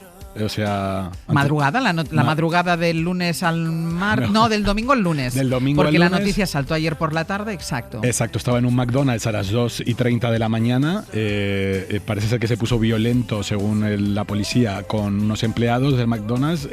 Los empleados llaman a la policía y también parece ser que se comportó, ejerció cierta resistencia con la policía y fue detenido. Entonces pasó la noche, la noche en comisaría. Empezó por tener una actitud altiva con los empleados del restaurante de comida rápida. Y luego con la policía. Eso, según la policía, él ha dicho que no, que nada de eso. Ha sacado un comunicado. Él ha dicho que ni se comportó mal con los empleados de este restaurante. ¿Por qué lo detuvieron? El delito es estar en el McDonald's a las 2:30 de la mañana. Ahí solo vas antes o después de un comportamiento de dudoso. Sí, sobre todo si tienes posibles. A lo mejor no hace falta que vayas a un McDonald's a esa hora de la madrugada. Ahora te digo, el restaurante tiene cámaras, en la calle, en la vía pública hay cámaras, así que se sabrá finalmente, siempre se sabe, si hubo o no mal comportamiento. Pero él dice que no ha hecho nada. ¿Y qué va a decir? Pero entonces, ¿por qué los chicos, los dependientes llaman a la policía? Estas patatas. Claro. Están demasiado crudas. Estas patatas no están como a mí me gusta. A ver qué pasa, a ver si se... ¿Tú crees que él utilizó la expresión de usted no sabe con quién está hablando? Bueno, los famosos les ocurre mucho eso, ¿eh? Por eso. Y a esas horas de la madrugada que la noche les confunde. La noche les confunde. Siempre como mi imagen, me viene a la imagen Nati Abascal. Pero ¿Te acuerdas de Nati cuando decía los quiero a todos? Sí. Sí, también cuando la noche la confundía. Cuando la noche la confundía. ¿Qué te iba a decir? Pero de los hermanos, sin contar a Kiko Rivera. Y Fran. Sí, no, pero de los dos hermanos, de Fran y Cayetano. Y Julián Contreras. Y Julián Contreras. Pero de los dos hermanos, que son los dos que son de padre y madre. Fran y Cayetano. Fran y Cayetano. Cayetano nunca había dado mucho... No, y es un señor muy serio y de hecho está todo el mundo bastante extrañado con esta historia. A mí me llama la atención el hijo de Paquirri, de la Divina, en un McDonald's de madrugada. Esto es porque ya no está con Eva González. Cuando te separas empiezan a hacer tonterías. Pero ya hace mucho que no está con Eva González. Tampoco tanto. Ahora estará empezando a hacer tonterías. No, pero ya hace bastante. Lo que pasa es que yo creo que ahora está sin nadie, porque después tuvo pero también con Eva otra González pareja. no pasaba esto. Ya, pero bueno, lo dejó, pues hijo mío. Pues nada, detenido en un McDonald's. Ay, me encantan, a mí el género de famosos detenidos me encanta. Desde Ya, lo que Winona pasa es que lo Ryder, bueno de Estados Unidos es que hay fotografía. Porque siempre les llevan, hacen su foto con su nombre. De frente y de perfil. De frente y de perfil. Me encanta, es un género en sí mismo. Por esto tendríamos que intentar que cambiaran la ley aquí en España para la foto, simplemente para la foto. Mi detenida favorita, Winona Ryder, cuando robó ropa en una tienda de lujo. Pero ya reconoció, ¿no?, que tenía un problema de cleptomanía. Es que ahí no hay manera de no reconocerlo, porque hay cámaras en todos lados y te mandan a TMZ el vídeo de tuyo robando y ya ahí ya no puedes. Aquí vimos a una presidenta de una comunidad autónoma. Pero ¿cómo son todos? Como Santos Serdán diciendo. Aquí nadie ha hecho nada. Pero bueno, también la historia te demuestra que la memoria es muy flaca, porque esta presidenta de comunidad autónoma se pasea ahora por todos los platós y tiene trabajo fijo, o sea que... Tú dices Cifuentes por las cremas de Mercadona. Sí. Qué triste, ¿eh? Sí. Es que hay niveles. Winona Ryder era una tienda de lujo. Ya que te pones a robar. Y aquí robando el pote de crema de 5 euros en el Mercadona. Oye, hablando de robos, hablando de dinero. Hablando de robos. Hacienda, que ha publicado, lo hace una vez al año, la lista de morosos. Hay famosos, hay famosos que repiten. Mi lista de Hacienda es como mi lista de mejor vestidos del año y luego viene esta. Pero hay famosos que están todo el rato en todos esta los lista. años, desde hace una década, como Isabel Pantoja, que debe ahora 1 millón de euros, Bertín, 865.000 euros, Paz Vegas debe cada vez más. Ahora debe 2,3 millones de euros. Y digo, pero Paz Vega, ¿cómo hace tanto dinero? Ha aumentado la deuda. Pero yo quiero saber no por qué no paga la deuda, sino cómo hace tanto dinero Paz Vega. Ya, pero si hace tanto dinero, paga la deuda, ¿no? Pero ¿cómo lo hace el dinero? Pues trabajando. Sí, ya, pero te quiero decir, pero tampoco es una actriz que esté tan demandada. Pero 2,3 millones es mucho dinero. Porque si dinero. debes eso a Hacienda, significa que has ganado mucho más. Claro. Esto no es lo que has ganado, esto es solo lo que debes a Hacienda. Pero debes a Hacienda porque no pagas. Sí, porque según los criterios de Hacienda, luego muchas veces se recurre, a veces gana el famoso y a veces gana Hacienda. En general gana Hacienda. ¿Quién debe mucho? A mí me ha sorprendido Luis Miguel Rodríguez, conocido como El Chatarrero, debe 3,7 millones de euros. ¿3,7? Expareja de Ágata, expareja de Carmen Martínez Boriú. Estoy fatal, es que... no estoy drogado, no estoy bebido. Carmen Martínez, no sales de un McDonald's. No sales de un McDonald's. Solo me estoy medicando por el resfriado. O sea, el Chatarrero debe 3,7. Me ha llamado mucho. Y José Luis Moreno, por ejemplo, casi 900.000 euros. Y entonces la única manera de pagar que es seguir trabajando, haciendo caja. Por ejemplo, Isabel Pantoja, que debe 1 millón de euros, como decíamos, acaba de demandar a Mediaset por medio millón de euros. Es una manera de hacer caja. Yo estaba pensando en trabajar. ¿Pero por qué vas a trabajar si puedes demandar? Yo estaba pensando, digo, claro, por eso siempre tienen que estar trabajando y dando conciertos. Isabel Pantoja demanda siempre con un cierto delay. Entonces, claro, a la época de Sálvame, que se metían mucho con ella, ahora ha presentado una demanda. Dicen que le ha arruinado, prácticamente que ha arruinado su vida y que, bueno, les pide medio millón al Mundo Sálvame por todos esos programas en los que se metían con ella. Medio millón no les salva de la deuda Hacienda, porque acabo de ver que debe 1 millón. Pero si gana... Hay 50% menos, no está mal. Ya, pero el año que viene volverá a salir otra vez en la lista de morosos. Tiene que vender Cantora, Isabel. ¿Pero quién compra Cantora? Seguro que hay un amante de los toros, un empresario así bien casposo. Pero eso tiene que valer además una pasta. ¿Cómo se llama este ¿Quién? Del que hablamos siempre, que organiza fiestas. El turronero. El turronero, mira, yo estaba mirando si estaba en la lista de morosos, pero he visto que no. El turronero tiene mucho dinero, ese señor seguro que está al día. Bueno, y el chatarrero también tiene mucho dinero.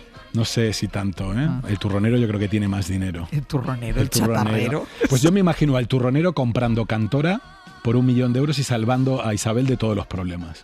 Pero aquí le mando un mensaje al turronero. ¿Está entre su lista de amigos, Isabel Pantoja, del turronero? Pero le pega mucho, ¿eh? ¿Sí? Le pega mucho al turronero ser fan de Isabel Pantoja. O si no, el club de fans de Isabel se reúnen todas, que son millones.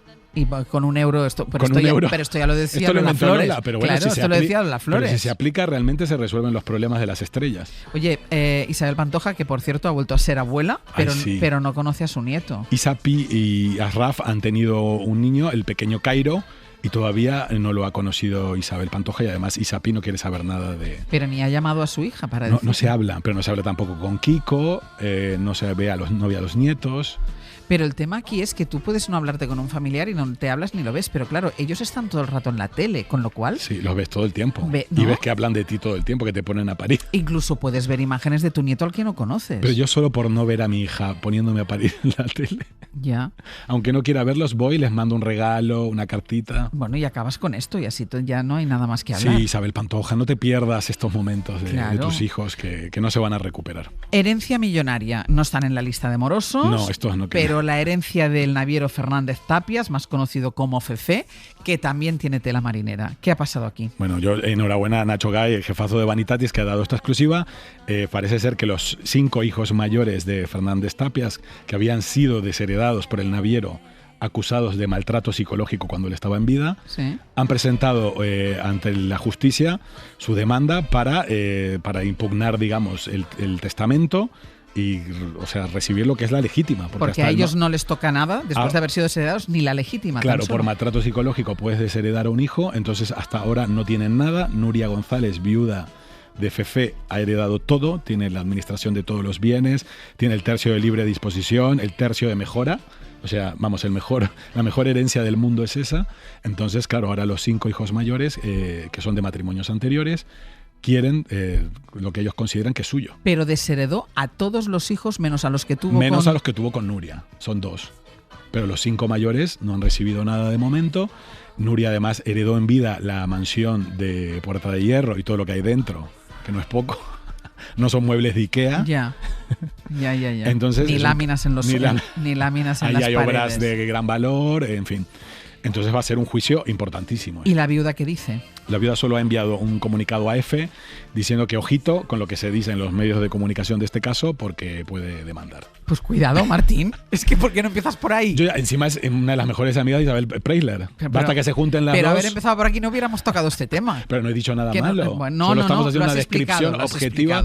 Yo no he dicho explicado. que tenga razón uno u otro, simplemente hemos hecho una descripción. Pero y esto va a ir a... Un besito a Nuria, que te quiero mucho. Esto puede acabar en juicio, es decir, podemos ver en un juicio a los 5 hermanos y bueno, a yo la creo viuda. que la clave de este caso es que se demuestre o no los maltratos psicológicos que, en teoría, Fernández Tapia por los que desheredó a sus hijos. Yo creo que esa es la clave de este caso. Hoy estamos de millones y de millonarios, porque nos queda todavía la boda de Jeff Bezos con Lauren Sánchez. Lauren Sánchez Bezos. Lauren Sánchez ella ya Bezos. borró de su cuenta social todo. Mira, yo creo, solo voy a hacer un comentario. ¿Qué vas a decir? Y ya sé que aquí habitualmente no hablamos de los atuendos de la gente, pero... De las caras. No, esta señora no ha podido respirar en los 4 días que han durado los fastos. ¿Por el implante mamario? También, por lo oprimido, por lo apretado que llevaba todo. Sí, a mí me gustó en el... O sea, a mí cuando te ve llegar al hotel por la noche, esa sensación de cuando te quitas los zapatos, pues ella cuando se quita el vestido, pero ¿tú has visto los vestidos? A mí me gusta una columnista del Telegraph que la definió como la novia del Frankenstein del tecnofeudalismo. A Lauren Sánchez. Sí. Es curioso estas mujeres que tienen una edad y quieren aparentar 30 años menos, pasando por quirófano muchas veces, y lo mismo Jeff Bezos, que quiere aparentar ser más joven. Es curioso esta gente que es multimillonaria, la más rica del mundo, que sus grandes obsesiones son vivir para siempre e irse del planeta. Ya.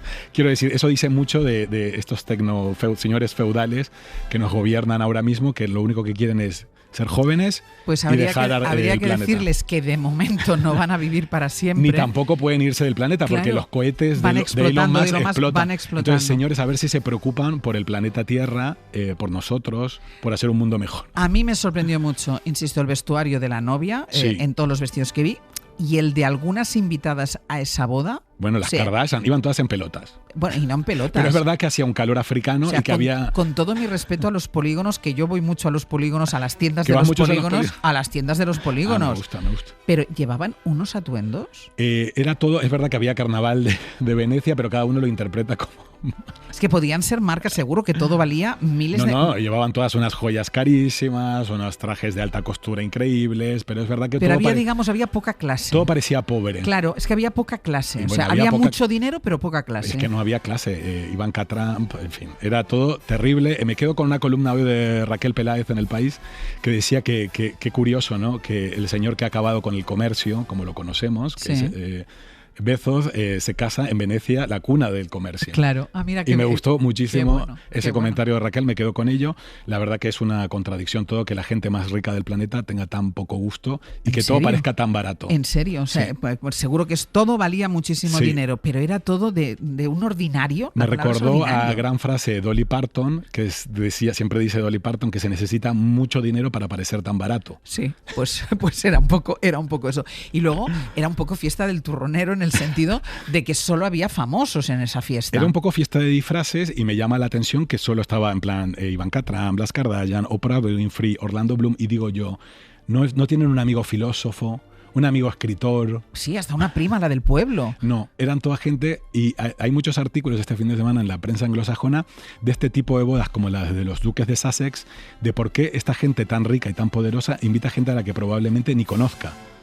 Y que vayan. Iba a decir, y la gente a la que no conocen van. Pero también te digo, te llega una invitación para hospedarte en el Danieli o en uno de esos hoteles maravillosos en el Gran Canal, porque te pagan todo. Pero te suben mira, por a un ejemplo, jet privado. a mí me llamó la atención que estuviera... Así si te invita a Jeff Bezos, ¿no vas a su boda? No. Si vas al mejor hotel de Venecia, en jet privado... Es que no sabría dónde comprarme la ropa. No, tú vas como Yo quieras. Como así, con la camiseta. Bueno, así. no, hubiera ido mucho más elegante en camiseta que algunas de las invitadas. Una gargantilla del chino y Kim Kardashian se muere de envidia. Pero no, a mí me sorprendió que había gente, yo qué sé, el chef José Andrés, por ejemplo. ¿Qué hace José Andrés con esa gente? Alguien tan comprometido con las causas de verdad. Con las causas de verdad. De verdad. O sea, ¿qué necesidad tienes de ir a este tipo de sitios? Sí, yo me he quedado... Pero bueno, es maravilloso ver a los ricos al desnudo. Es como el rey al desnudo esto. Vale. Me gusta. No estaba Donald Trump, estaba su tenía hija representación y estaba familiar. Otro de sus hijos. No Donald Trump. Sí. Trump... bueno, lo que ha pasado con la reina... Con Máxima, que se viralizó un vídeo. Pero eso es verdad. Claro, el vídeo está ahí. Lo que pasa es que no sabemos si era una mueca. A ver, vamos a explicar a la gente. Sí, está hablando Donald Trump. Está reunido con... En la cumbre de la OTAN. Exacto, en los Países Bajos. Sí. Los reyes ahí, que ella estaba guapísima en todas las... Bueno, que Máxima siempre está imperial. Máxima no debería ser reina, sino debería ser emperatriz. Exacto. Entonces ella guapísima todo el rato y está hablando Donald Trump y ella está al lado escuchándole y en un momento determinado ella se gira a cámara y hace un gesto con la boca. Que es muy Trump, que es esa sonrisa. Exacto. No sé cómo... Pero ¿y tú crees que se estaba riendo de él? Bueno, un poco yo creo que Máxima es muy natural, es muy espontánea, no le interesa nada, o sea, Máxima está de vuelta de todo y yo creo que quizá una pequeña... Porque miraba los medios ella, porque sí, claro. Como él estaba todo el tiempo con una sonrisa y un gesto muy característico... Y eso de momento que sepamos no ha provocado ninguna crisis diplomática. No, porque Trump, no ha puesto más aranceles a Países Bajos. Estaba enamoradísimo de Máxima. Porque le pega mucho, es el perfil muy... a Donald Trump le gustan esas mujeres imponentes, muy altas. Ya, pero ella es muy poco artificial. Muy poco artificial, claro. Pero... ¿Ves? Ella hubiera desentonado en la boda de Venecia una barbaridad. O sea, solo con el traje que llevaba el día de la foto de la cumbre de la OTAN... Bueno, es que Máxima siempre va de Valentino, Yamta Miniao, es una alta costura buena. Y con clase. Y lo sabe llevar. Bueno, es que Máxima es otra cosa. Oye, que el otro día dijimos que repartían marquesados en Zarzuela y no nos han dado ninguno. ¿Buscaban secretario? No, ¿cómo no me avisan que buscan secretario de la reina y no me llaman a mí? Es que me quedé muy sorprendida. Bueno, Marta Carazo, presentadora de televisión española que se acaba de despedir de las pantallas, va a ser la próxima secretaria de la reina. Y yo me quedo loco. Oye, y esto también te deja loco. Tenemos ya fecha para la publicación de las memorias del rey emérito. 12 de noviembre. Bueno, yo el 11 de noviembre estoy durmiendo aquí en la Casa del Libro. Como los que van a los conciertos. Mira, te prometo una cosa. El 11 duermo en Gran Vía, en la puerta de Casa del Libro, y el 12 vengo y hablamos del libro. Pero yo creo que no nos lo van a mandar antes. No lo sé. No sé cuánto quieren blindar Planeta, las memorias del rey Juan Carlos. Felicito a Belén Domínguez Cebrián, que hoy entrevista a Laurence Debré, que es no puedo decir la negra porque ya no se dice negro, sino la ghostwriter, o la que ha escrito las memorias del rey, que hoy la entrevista en El País. Os recomiendo que leer esa entrevista, porque Laurence Debré da un dato importantísimo, y es que no han dejado al rey ni a ella entrar a Palacio a coger el archivo personal del rey para escribir las memorias. Hay que leerlo. Hasta la semana que viene. Me he quedado sin aire. Adiós. Hoy por Hoy Magazine. Ser Podcast. ¿Qué tal, Casal? Buenos Hola, días. ¿qué tal? Muy buenos días, Francino, Ángels. buenos días. Dilo lo del contraste del fútbol. Claro, es que dice Paco Jo, ven aquí un momento, que dice, para darle visibilidad a España vaciada, y luego se van a Arabia Saudí a jugar los campeonatos, que se vayan a jugarlos a la España vaciada. Un momento. Viva las paradojas. Yo en los boletines horarios de la cadena SER doy información. La opinión, o sea, si pudiera dar la opinión a la vez que la información... Pues la estoy dando yo. No, pero vamos, que te quedas hasta corta. Pero, o sea, para lo que yo tengo en la cabeza, corta. ¿Cómo choca, no? O sea, choca. luego se van a jugar fuera y se van a dar la línea, el calendario a la España vaciada. Es que con perdón, es un flipe alucinante que esto lo puedan hacer sin ponerse colorados. De verdad, o sea, sin ningún tipo de pudor. Nada, ningún rubor. Nos vamos a la España vaciada, al calendario de Primera División y luego a trincar millones a Arabia. Exacto, pues habrá que escucharte. Ya lo has Habrá dicho. que escucharte después, habrá que escucharte después. Venga, Casal, Ser vamos. deportivos a las 3, Exacto. a las 2 a las Antes de las 14. Retraso sí, pero poco a poco parece que regresa la normalidad al corredor sur del AVE. A las 2 nos va a quedar todavía la resaca de todos esos trenes que no han podido salir a tiempo y en hora esta mañana. Y los que se han quedado, y los que quedan. y los que han pasado la noche. Sí. Esos 300 pasajeros que se quedaron atrapados sin comida y sin aire acondicionado en plena ola de calor. Bueno, tenemos Consejo de Ministros. Nosotros vamos a tirar del hilo judicial y político del caso Cerdán, el judicial, fundamentalmente los plazos, ¿no? ¿Qué pasa a partir de ahora? ¿Cómo se evita, por ejemplo, la destrucción de documentos y cómo se procede? Se supone que con nuevos registros en busca de documentación, así que estaremos atentos a lo que ocurra en las próximas horas. Y en lo político nos preguntamos hasta qué punto pueden avanzar esas conversaciones entre el PP y los socios, entre otros el PNV, ¿no? Dice el PP que ellos van a escuchar, dice Junts que les esperan en Waterloo, el contexto evidentemente es otro, pero los precedentes en el caso del PP con el PNV son los que son. Voy a tirar de archivo, el negociador Tellado ha llegado a decir esto del PNV. Yo creo que el PNV se ha convertido en el partido aprovechategui de la situación de nuestro país. Los aprovechateguis quieren aprovechar la debilidad de Sánchez y hacer caja. Los en beneficio no del país. Acuérdate de todo lo que dijeron también cuando el palacete famoso. Y el tiempo. Aquí remite un poquito el calor, pero en Europa, como acabamos de contar, se están cociendo literal en Francia, en Italia o en Bélgica. ¿Y tú, Francino? Dos cosas. ¿Os acordáis que la semana pasada fue absolutamente negra en cuanto a la violencia de género se refiere? Hoy hablaremos con una mujer que lleva 15 años trabajando como mediadora, es decir, ha estado siempre al otro lado, conoce todas las técnicas, todos los mecanismos, todas las herramientas para prevenir una agresión y ella misma ha sido víctima.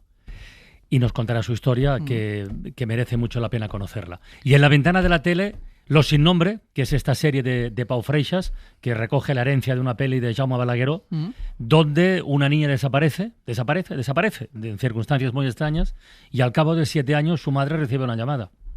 Diga. Mamá. Ay, Dios. Qué angustia. Lo siento, se equivoca. Mamá, soy yo, Ángela. Por favor, ven a buscarme. No saben que te he llamado.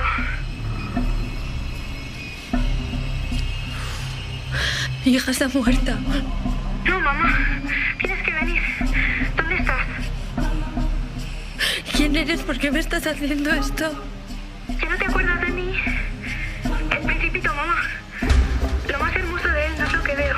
Es una serie inquietante, desasosegante, muy buena. Esta tarde su director Pau Freixas, Miren Ibarguren y Milena Smith, las protagonistas. Pues os escuchamos. Sí. ¿Tú has visto algún capítulo? Sí, he visto todo entera.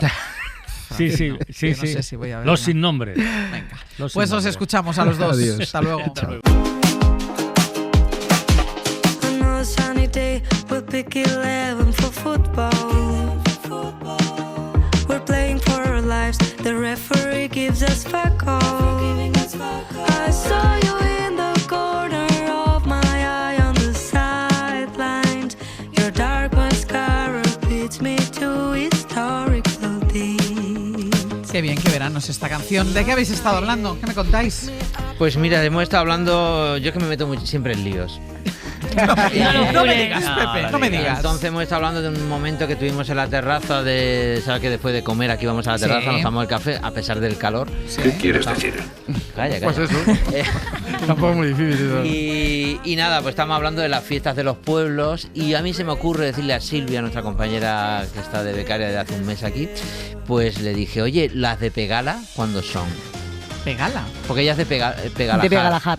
de Pegalajar. Es un invento de Pepe. Pegalajar es un pueblo de Jaén y Ana Uliza, ay, qué moderno, Pepe, has dicho Pegala, qué guay. Qué moderno, ¿no? Bueno, no, me estaba metiendo contigo. Y entonces Claro. dice ella, jamás han Es la llamado... primera persona que le llama Pegala. Sí. Pero Pegala pega como nombre, ¿eh? Pegala está bien. Pegala. Pelaguense y pelaguensa, ¿no? Pegalense.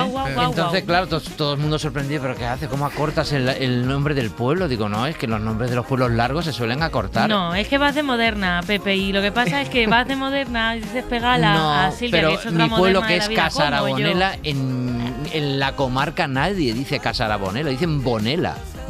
Pero yo creo que es yo soy porque de tiene- Bonela, yo no soy de Casa Arabonela, es muy largo, se acorta. Pero yo no, o sea, así pensando. El cantador histórico de mi pueblo es el Niño Bonela. Pero piensa en otros pueblos que se acorten. ¿Tú cómo decías? ¿Benalmádena el otro día o Benal. o Benal? No. ¿Decía Benal? Bueno, no. Ahora que dice Benalmádena, al lado está Torremolinos, que todo el mundo cuando va de copa a Torremolinos dice, he estado de copas en Torremolinos, dice Torroles. Torroles. ¿Y Torrelodones? Pero si es entonces? igual de largo, casi.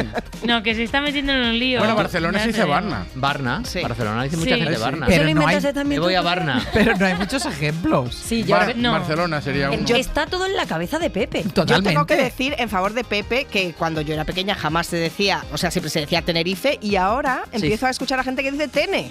Pero eso es ¿En una serio? vergüenza. Pero Pero es es que- una vergüenza. Yo Te lo es juro una que vergüenza. Yo estoy en contra Pero de bueno, eso ¿cómo vas a total. decir que- Bueno, que está Silvia tiene una diciendo anécdota, Tene. Silvia Porque casi en lo el- afecta. Hay un pueblo al lado de él que se llama Mancha Real y nosotros decimos, vamos a La Mancha. Se acorta de Mancha Real a La Mancha. Es que ahí os estáis metiendo Tampoco en se un follón. cortan mucho, ¿eh? Bueno, hombre, 2 Dale sílabas. un poquito de cancha. Mancha real, mancha. La mancha. Claro. Vamos Mancha, a la Mancha. Mancha real. A mí este sistema no me gusta, Pepe. A mí no, Porque, tampoco. por ejemplo, mi pueblo, Pozo Hondo. Nos vamos a Pozo. A Pozo. Pozo no, porque mira, la tenemos. Pozo Cañada, Pues a Hondo. Pozo Lorente, Pozuelo, Los Claro, Pocicos. no, nadie Pozo sabía Hondo. nadie sabría dónde No, va. pero si vamos, voy a Hondo. No, pero Hondo no cala hondo eso. Ah, No cala hondo. No cala hondo, Y no. lo vas a hacer con los nombres también. Por ejemplo, Galapagar De puede las ser Galapa. personas, me refiero. Galapa. Y, Galapa. y Madrid más. Sí, claro Pero yo que si sí. viviese en Galapagar, como Pablo Iglesias, digo, me voy para Galapa. ¿A Loy por ahí cómo lo llamarías? ¿Eh? ¿A Loy por ahí cómo lo llamarías? Hoy. Hoy. Hoy. Qué No, vergüenza. pero solo lo hace con los pueblos, Pero, ¿no? por ejemplo, decir, yo trabajo en Oipor, en el Oipor. En el hoy por. Pero es que Ostras, yo creo pero qué vergüenza, ¿no? es que yo creo que todo lo hace por hacerse el moderno. Es que es una Claro, moderna. Yo totalmente. le quiero por eso, porque hace el esfuerzo. Entonces Pero es como los de muy Pino, tierno. los de Pino Calla, dicen, payaso. trabajan a vivir, que son donde dicen, trabajan a vivir. Es que es otra cosa, Pepe. Ya, pero tú dirías es en otra hábil. historia. Yo trabajo en Claro, Avi. él diría Avi. Y los de Francino Claro. en la venta. No, que es muy chusco eso. Hoy por hoy.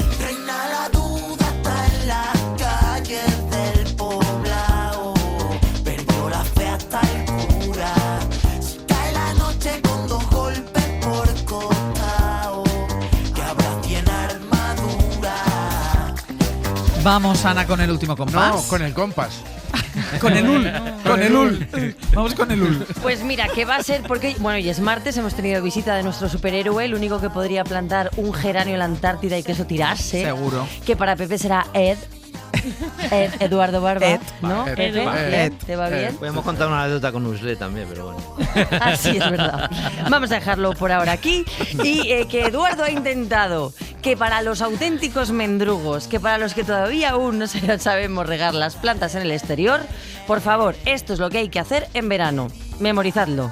Oye, por la mañana o por la tarde, al atardecer, siempre por la mañana, porque así ya la planta se despierta acompasada con los rayos del sol, con la subida de luminosidad, y es cuando Ya tiene el que café tener- preparado. Exacto, tiene que tener el café preparado. El café por la noche, pues le va a hacer menos falta. ¿Por qué? Porque se va a ir la luz. Claro, y se se va va a ir la dormir, luz y se va a dormir. y la planta no va a tener el mismo proceso metabólico que por la mañana.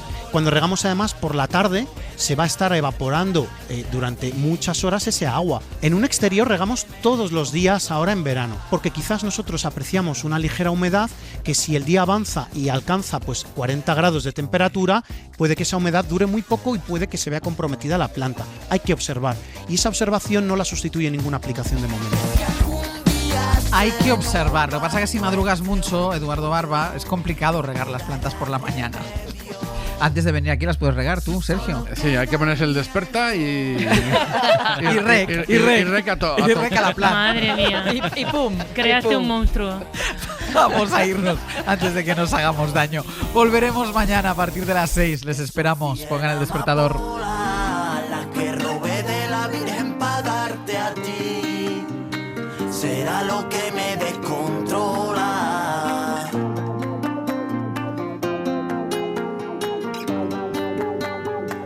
Buscando las maneras, y si la cosa no va buena, repetir, para algún día poder pedirte guay, todo el que mire me lo pueda consentir.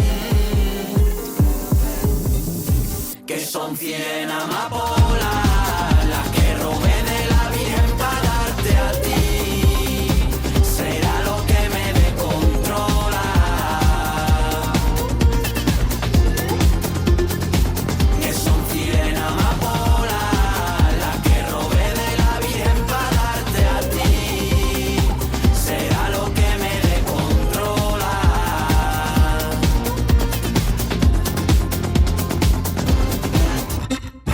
Hoy por hoy, Àngels Barceló. Para no perderte ningún episodio, síguenos en la aplicación o la web de la SER, Podium Podcast o tu plataforma de audio favorita.